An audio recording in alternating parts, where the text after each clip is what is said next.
Hey there, sports history fan. This is Arnie Chapman, host of the Football History Dude podcast, right here on the Sports History Network. Now, before we jump into another sports history adventure, let me tell you about this episode's sponsor.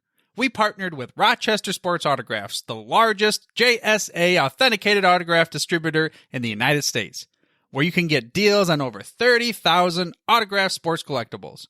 They even have film, music, and other entertainment autographs on the site, so there's something for everyone.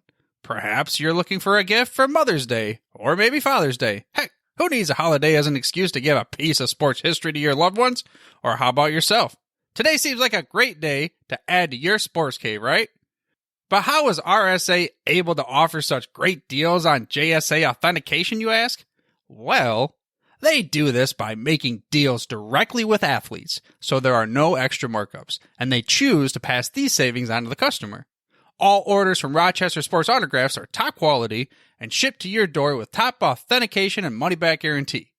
And to make sure RSA knows that the Sports History Network sent you, we created a special link for you. All you have to do is head to shoprsa.com/SHN. Again, that's shoprsa.com/SHN. Head over there to get your piece of sports history today. Welcome to week of February 4th, the 1-year anniversary of One Guy with a Mic. And today, February 4th, this is the first of 3 episodes that you can listen to. All right.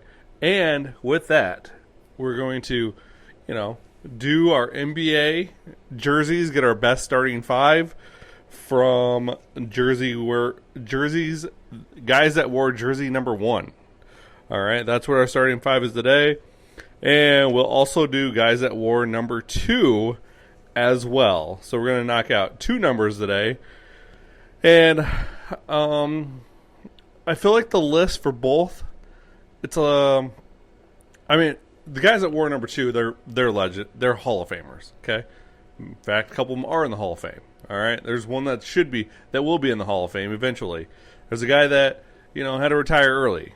Number 1, the guys that wore number 1s on my list are all what ifs, because they all had injuries at some point that cut their career short. So let's do a little recap of what we got going on with our zeros and our double zeros, okay? So our starting 5 that we picked eventually, and we threw in the 6th man, which was Avery Bradley, okay? He was going to be the shooting guard if we had to have a shooting guard, okay? So at point guard, we're going to take Dame Lillard, Dame Dollar, Dame Time, all right? We're going to go Russ Westbrook with the 2-guard spot. We got Jason Tatum at small forward, Kevin Love at power forward, and Hall of Famer Robert Chief Parrish holding down the middle. So that's a pretty stacked 5 right there. So let's see what the next guys can do. But hey, let's get a little on this date in history for all you folks out there. So February 4th, 2015 was a special day for the Atlanta Hawks organization, and I couldn't find any other examples of this ever happening before either. So I think this is a one-off in NBA history as well. February 4th, 2015, the NBA announced the January Player of the Month awards for the Eastern Conference. Okay? What's special about this is that all 5 starters of the Atlanta Hawks made the Player of the Month. Now, like I said, I think that's the first time a starting 5 has ever done that, as I couldn't find it anywhere else. So, it's a little bit of... Hawks must have been really good that January, let me tell you. I still don't think they won the East, though. All right. So let's get into it. Let's just start right here. At point guard, we're going to go with Derrick Rose. All right. A man that played 1 year at Memphis underneath Calipari, got drafted by the Bulls from the city of Chicago. It was a NBA love story at its finest. Derrick Rose would go on to become a 3-time All-Star. He'd be on the All-NBA team. He'd be on the All-Rookie team. He won Rookie of the Year, and he won an MVP. But like I said, these guys that wore number 1, they're career what ifs. What if he hadn't torn his ACL at 23? Would his career averages be more than 17.7, 3.3, and 5.3? He was supposed to be the savior of the Bulls when he was drafted. And then the injury happened. Now, let's not forget that the Bulls also drafted Jason Williams at a time to be their point guard, and he got injured in a bike accident. They drafted Kirk Heinrich to be their point guard. Then they drafted Derrick Rose. And he was supposed to be the guy that led them back to the promised land that Jordan carried them in the 90s. Oh, after the injury, he lost some of his explosiveness. But as he has shown over the years since, he is still a valuable leader off the bench, can take up minutes on a team to be a starter as well. And for this team, he is my starting point guard. He can distribute the ball, score, and still be clutch at the same time. He doesn't shoot well from three-point range as he only shoots 31.6%. Inside the arc, he's a 48.5% shooter. He's 83.9 from the line. But he can distribute the ball and he can drive to the basket. Next up, we got Tracy McGrady, T-Mac. Drafted straight out of high school in the 97 draft. He spent 16 years in the league. He's a Hall of Famer. He averaged 19.6 points per game, 5.6 rebounds per game, and 4.4 assists per game. He was a 7-time All-Star, a 2-time scoring champ, a 7-time All-NBA. He won Most Improved. T-Mac was a scorer. He was a guy that could take over a game. And he is another guy that has a what-if career. What if him and Hill actually played together in Orlando?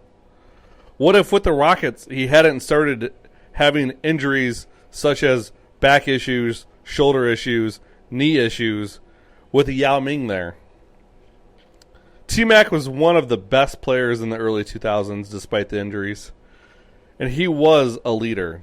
His laid-back demeanor irritated some, but McGrady did everything right on the court. And that is why he's our 2 guard at 6'7". Now, next up is Anthony Penny Hardaway. All right. He was drafted by the Orlando Magic. He played alongside Shaquille O'Neal. He was part of the Magic team that made the NBA championship against the Rockets. He was their point guard. Nick Anderson was a shooting guard. They had Dennis Scott. They had Horace Grant, one of my favorite players of all time. And they had Shaquille O'Neal in the middle. They also had Scott Skiles as well during those times. But Penny Hardaway would go on to play shooting guard and small forward as well during his career. And again, these two, T-Mac and Penny, could be interchangeable. Both 6'7", both played either end of the floor, and both were 6'7". They could play point, they could play shooting guard, they could play small forward. Like I said, 14 seasons in the league, Anthony Penny Hardaway scored 15.2 points per game, 4.5 rebounds per game, and 5 assists per game. He was a 4-time All-Star, a 3-time All-NBA. He made All-Rookie team as well. He starred in the movie Blue Chips with Shaq. However, ankle injuries cut his career from what it could be. At the height of his game, Penny was a leader. He did get into scuffles with Shaq, and that's what broke up that tandem. But like I said, he was on that young Magic team that ran the East for a couple seasons until him and Shaq had a falling out, and Shaq left for L.A. But once Penny started having ankle issues, his explosiveness went away, as it would with any other player. But he still could distribute and score when needed. Again, he only shot 31.6% from the three-point line, so again, this team is not that strong of a three-point shooting team. That's the downfall. He did shoot 48.9% from inside the arc, and he was an 88.9% shooter from the line. Now, our power forward is a man that came in the league and took it by storm. He was part of the 8-second offense with Steve Nash with the Phoenix Suns. He would go on to play with Phoenix, New York, Dallas, and Miami. This player is Amare Stoudemire. He's a 6-time All-Star. He's a 5-time All-NBA. Made All-Rookie. He was a Rookie of the Year. He would average 18.9 points per game, 7.8 rebounds per game, and he would dish out a measly 1.2 assists per game. He shot 54% from two-point range inside the arc, 23.6% three-point range, so he wasn't really a stretch four, and he shot 76.1% from the line. Aside from playing in the NBA, he also played in Israel, in the Israeli Basketball League, where he is a 2-time champ. He's a Finals MVP. He's an All-Star, All-Euro team, a 2-time Israeli Cup winner. Stoudemire's time in the league, he had knee problems, eye surgery that limited him in his career, and like I said, with Phoenix, New York, Dallas, and Miami. At his best, Amari was a top 15 player in the league, and a guy with a point guard if he had a point guard, he could take over a game. It's when he didn't have a good point guard that he struggled. You couldn't just give the ball down. You could give him the ball down low, and he would always find that open area on the court whenever he had a point guard that would drive, like Steve Nash did. Nash would drive, Amari would fill the empty hole, get buckets. Okay? That's another guy, injury prone. Next up, we have our center. To round out our starting five is Chris Bosh. Played 13 years in the league. He was a Hall of Famer, 11-time All-Star, 2-time NBA champ, All-NBA, All-Rookie. For a career, he averaged 19.2 points per game, 8.5 rebounds per game, 2 assists per game. Unfortunately, Bosch's career was cut short due to blood clots. He was the third piece of the big three for Miami with LeBron and Dwayne. Bosch could score on anyone at any time.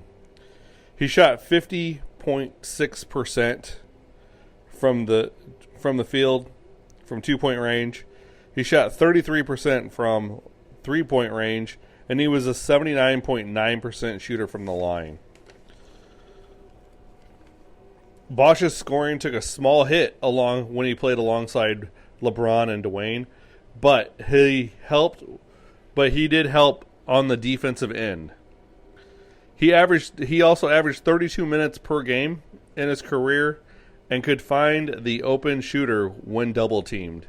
Bosch is a guy I would have anchor any team if I'm drafting, just because he elevated the Toronto Raptors, and then between him and Ray Allen, they were the glue guys for those Miami teams. So, what are the other options that we had for our starting five, you ask, right? Well, other starting fives that wore the number one, our center would be Samuel Dalembert, Troy Murphy, Muggsy Bogues at point guard, Chris Childs, Baron Davis, Wes Matthews, Scott Brooks, Kevin Porter, Phil Ford, Rod Strickland, Chauncey Billups, Gus Williams, Reggie Jackson, Darrell Wright, Lindsey Hunter, Daniel Gibson were all options for point guards and shooting guards. Our small forwards would be Buck Johnson, Kyle Anderson, Trevor Ariza, Josh Childs, Steven Jackson. Shooting guard would be Devin Booker, Anthony Parker, Nick Young, and Wesley Person. Again, we're still doing the zeros on the website. So, but look forward to, make sure, here's what I'm going to say, is when you go to sportshistorynetworker.com, make sure to sign up for the email, so that way you can get the updates of when we're going to post up the next numbers and who we're voting for at that time on the website. Okay? So, that's my starting five for the ones. If I had to play them against the zeros would take it all day. Now, next up, we're going to do the twos. Our best starting five at our twos. And you know what? I'm going to actually read our options here first, okay? So, we four guys that wore the number 2, this is who we had to choose from. At point guard, we had a choice of John Wall, Rory Sparrow, Kyrie Irving, Steve Blake, Derek Fisher, Norm Van Leer, Jason Kidd, Raymond Felton, Eric Bledsoe. Shooting guard, we have Mitch Richmond, Stacey Augmon, Joe Johnson, Deshaun Stevenson, Wesley Matthews, and Tabu Cephalosha. At small forward, we have Alex English, Keith Askins, Kawhi Leonard, Joe Ingles, Junior Bridgman, and Mikaela Petrus. All right. At power forward, our choices were Mark Bryant, Maurice Taylor, Larry Johnson, Marvin Williams, Anthony Miller. And for center, it was Joe Barry Carroll and Moses Malone. So there's your options for the positions to choose from. My starting five. We're going to go with a Hall of Famer at point guard. A guy that I first saw as a kid playing for the Cal Bears in 1995. I was 13 years old at the time. And at that point, when I saw this game, I was sitting around with 2 broken arms. Oh, no, not in 95 I wasn't. That was 94. 95 I was healthy for the most part. 94, I broke both arms. So, at the same time. That's another story for another day. So, first on the team is Jason Kidd. And he was a baller from the get-go. So, I tried to emulate... Jason Kidd is who I tried to emulate as a basketball player growing up. I was short. I was kind of chubby. I was slow. All right? I felt J. Kidd was the guy that I could best relate to. I mean, granted, he was faster. He was taller, you know. But at the same time, I couldn't shoot, and neither could really J. Kidd. I could dribble and I could pass. I could play defense, and I could rebound. All things J. Kidd did as well, at a high level. For a point guard, anyways. Now, his passing vision was unbelievable. He could rebound the ball over anybody. And like I said, he played defense. J. Kidd played 19 seasons in the league. He was the second overall pick by the Dallas Mavericks in the 94 draft, behind Glenn Big Dog Robinson and right before Grant Hill. J. Kidd would average 12.6 points per game, 6.3 rebounds per game, 8.7 assists per game. He was a 10-time All-Star. He was a 5-time assist champ. He was a 6-time All-NBA. He was on the 94-95 All-Rookie team. He won 94-95 Rookie of the Year with alongside Grant Hill. He was a 9-time All-Defensive team. And he's part of the NBA 75th anniversary team as well. He wore number 2 for 5 seasons, and it was on his second stint with the Dallas Mavericks from 2008 to 2012. He was a member of the 2011 Dallas Mavericks that won the only franchise championship to date. He played point guard and shooting guard for his career, but for our team, he's going to be the point. He has almost a 3-to-1 assist-to-turnover ratio. But he wasn't a prolific shooter like all the previous guards on my list and also previous guards in the league. He did shoot 34.9% from three-point land, though, which is higher than what Derrick Rose did. He does shoot 42.9% inside the arc because he's not really a driver to the basket type player. He's going to settle for jumpers. And he shot 78.5 from the line. Now next, our starting shooting guard from Kansas State, drafted 5th overall in the 1988 NBA draft by the Golden State Warriors. He was part of Run TMC. Mitch Richmond is going to be our starting shooting guard. Tim Hardaway was the T, Chris Mullin was the C, and Mitch made the M for Run TMC. Run TMC played three seasons together before Mitch moved to Sacramento, where he would become a 6-time All-Star, 5-time All-NBA, where he would wear number 2 for the first time as well, and he would also win the 94-95 All-Star MVP. He was an All-Rookie team member, and he was also the 88-89 Rookie of the Year. He would play for the Wizards for 3 seasons after Sacramento, and then he finished his career playing for the Lakers in 2001 and 2002 and won his one and only championship. The irony of this is that the team that he played for the longest, the Sacramento Kings, is the team that he played against in the Western Conference Final that year. That is also the series that is considered one of the worst officiated series ever in the NBA game. The Lakers team would then go on to beat Jason Kidd of the Nets 4-0 in the finals. Richmond was a sharpshooter. He shot 38.8% from beyond the arc. He topped 40% from beyond the arc 3 times. He had a career average of 21 points per game, 3.9 rebounds per game, and 3.5 assists per game. He shot from inside the arc at 44.3%, and he was an 85% shooter from the line. Mitch was inducted into the Basketball Hall of Fame in 2014 after he was done playing. He also won a bronze medal in the 88 Olympics and a gold when he was part of the Dream Team 2 in 96 Atlanta games. So there's our backcourt. Jason Kidd, Mitch Richmond. Now, for our starting small forward, we could have chosen Alex A.J. English, Joe Johnson, Stacy the Masked Man Augmon, one of my favorite players of all time. All good choices.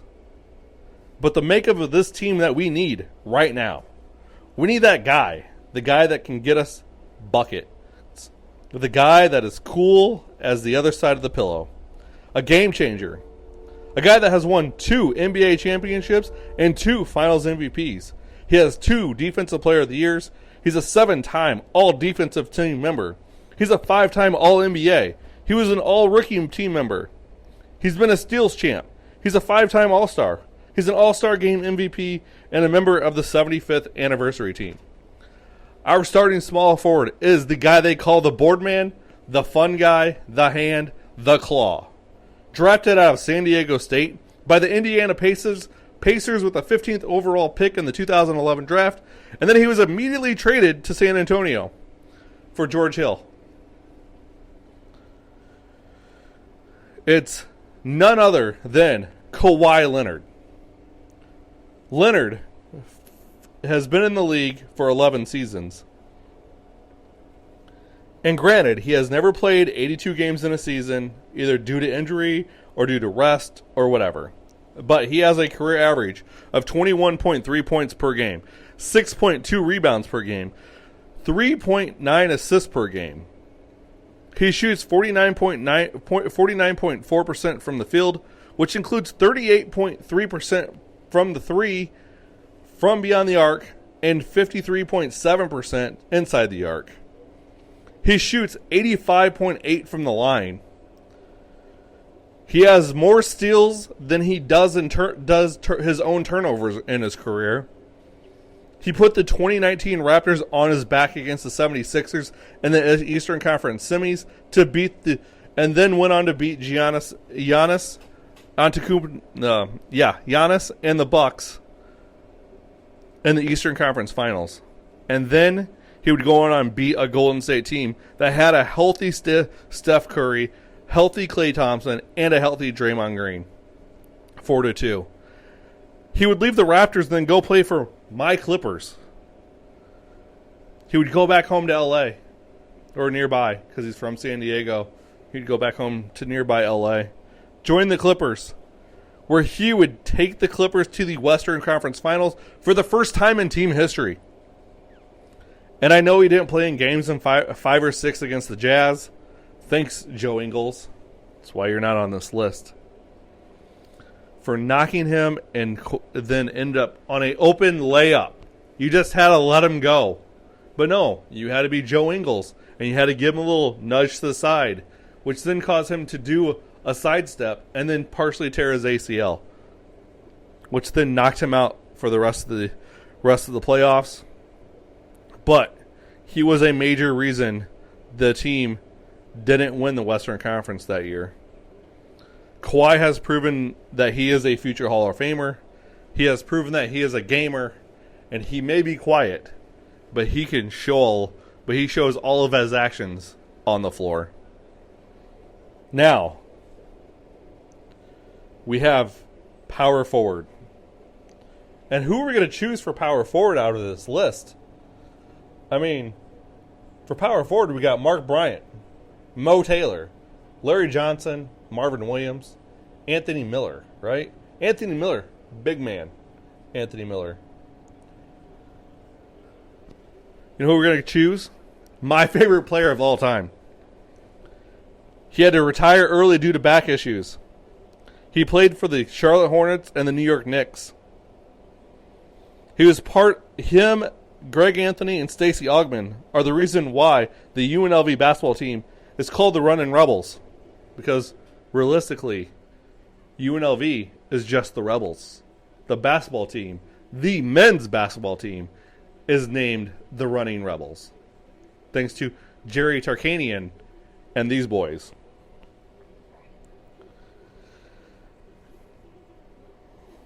He and Alonzo Mourning and Tyrone Muggsy Bogues put the Hornets on the map from 92 to 95. He never averaged more than 22 points per game.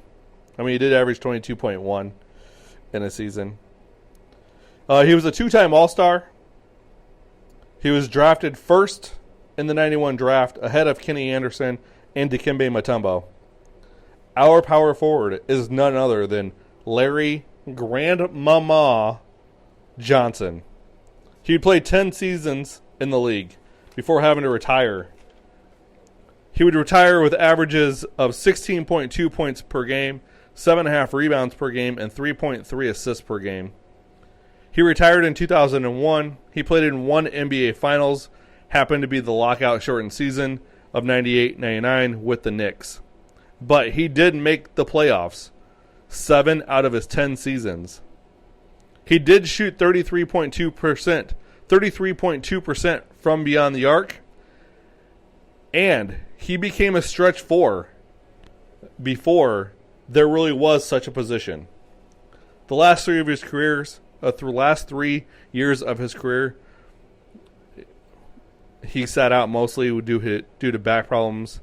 And I think LJ could have been a 20 points per game, 8 rebounds per game, 4 assists per game type player if he did not incur back injuries. Now, where do we go for center? We got 2 choices, right? We got Joe Barry Carroll and Moses Malone. Going with the Hall of Famer, baby. I think Joe Barry Carroll's in the Hall of Fame too. Maybe, I think. I'm not really for certain on that. Someone can fact check me, though, because the research team didn't really look into that.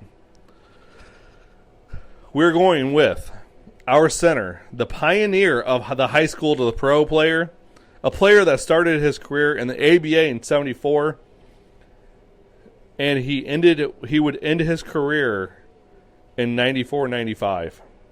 He averaged 20.3 points per game, 12.3 rebounds per game, and a measly 1.3 assists per game.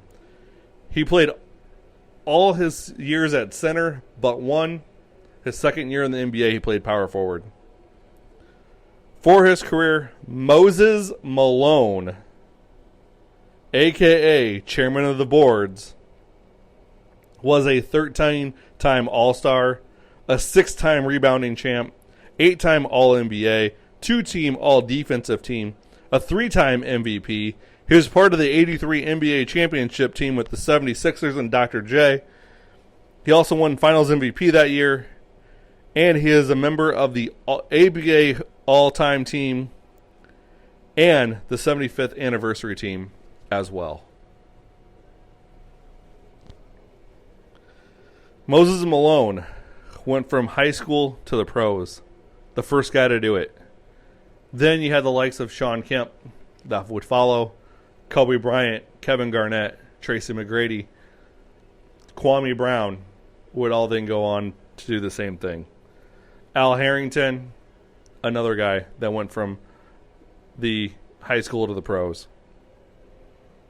Okay, with this team, I think we are well balanced. We got rebounders, we got passers, we got a sharpshooter, we got a guy that can take you one-on-one, and our superstar is Kawhi Leonard. We got a stretch four with LJ, Larry Johnson, and we got a center that can man the boards and definitely give second chance points for us. I would definitely put this team against the Zeros, and I think this team would come out on top because we have a little bit more defense. We have a little bit more shooting. We have Moses Malone would dominate Robert Parrish, I think. So, let me know your thoughts. Let us know what you think. Who you think is deserving of being the best starting five of the guys that wore jersey number 1 and jersey number 2. Like I said, by going to our website, sportshistorynetwork.com, and checking it out. So this is episode 1 of 3 that's coming out today. You don't have to listen to all 3 of them.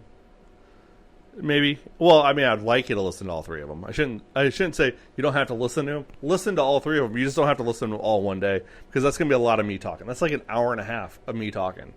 Okay? So this is our basketball edition. Next up is going to be the 1994 Montreal Expos, the team of what could have been. So, as always, thank you for supporting the podcast, for listening. If you're not following us yet, please hit that follow button for wherever you listen to your podcast. Make sure to ring the bell so that way you get the notification of when we have dropped new episodes. We've been dropping them on Saturdays, which has been, been nice. Research team has been able to work during the week, and I'll be able to record the episode, and then we've been putting it out on Saturday. It's been a real nice flow that we got going on here. But always make sure to ring that bell. Make sure to download so we get credit. Okay? Even if you don't listen to the episode, just download it anyways. It doesn't really affect anything. Especially on Spotify. It just goes to your download list. And as always, I appreciate every single one of you. So until next time, tell somebody you love them. Hi, this is Joe Ziemba, the host of When Football Was Football, here on the Sports History Network. I'm very pleased to announce that I will be partnering with the Sports History Network to give away 2 copies of my latest book called Bears vs. Cardinals, the NFL's Oldest Rivalry. To enter, just head over to the following link, sportshistorynetwork.com/giveaways. We hope you'll enjoy the numerous stories in the book, which is largely based on the newly released Dutch Sterneman collection at the Pro Football Hall of Fame. Dutch was the co-owner of the early Chicago Bears with George Halas and kept correspondence, financial records, and scouting reports, which now allow us to peek into the management of an NFL club during the first few years of the league's existence. Along the way, we'll meet unusual gridiron characters from years gone by, including a quarterback who could throw the ball farther behind his back than he could throwing it forward, a Bears lineman who was such a good tavern fighter that he decided to enter the boxing universe, and a Cardinals halfback who gave up the NFL rushing title by deciding to not show up for his team's final game of the season. And can we forget the time the Al Capone mob interrupted a Bears-Cardinals game? The new book was fun to research, and I hope you will enter our free contest today. Once the winners are selected, we'll be in touch regarding shipping as well as to inscribe the book personally for you. This might make a perfect gift for Mother's or Father's Day, or simply add it to your own personal collection. Once again, enter by visiting sportshistorynetwork.com/giveaways. Thank you and good luck.